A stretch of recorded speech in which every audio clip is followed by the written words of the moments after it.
Pendant longtemps, on n'a pas tellement donné la voix aux adoptés, et que très récemment, 1989 et 1993, est mis en avant l'intérêt supérieur de l'enfant. Julien Pierron retrace l'histoire de l'adoption. Il évoque également l'évolution de la législation dans ce domaine. Ce médecin connaît bien la question.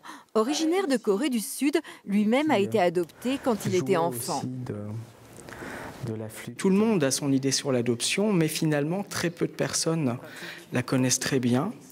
Et c'est parce que l'adoption est mal connue en France qu'il est important d'avoir des formations de ce type qui permettent une meilleure connaissance pour une meilleure approche et prise en charge des adoptés et des familles adoptives. Le tout nouveau DU, diplôme d'université, intitulé L'enfant adopté, est organisé en 4 modules de 2 jours répartis sur une année. Son approche pluridisciplinaire permet d'aborder l'adoption sous tous ses aspects, une première en France qui vient combler un manque.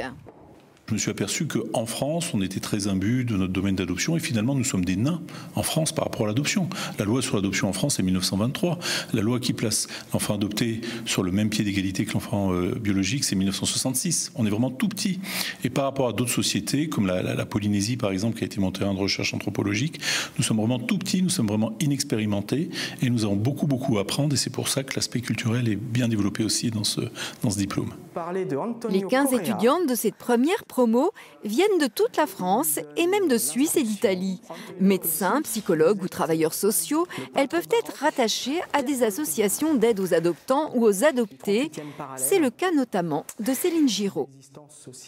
On accompagne en fait les adoptés dans leurs interrogations, leurs réflexions, leur parcours de recherche des origines. On essaye au mieux d'apporter des conseils, de les guider, de les orienter. La formation est ouverte à tous les professionnels de l'enfance sur simple lettre de motivation et sans prérequis. L'œuvre de Dieu vont y voir une possibilité de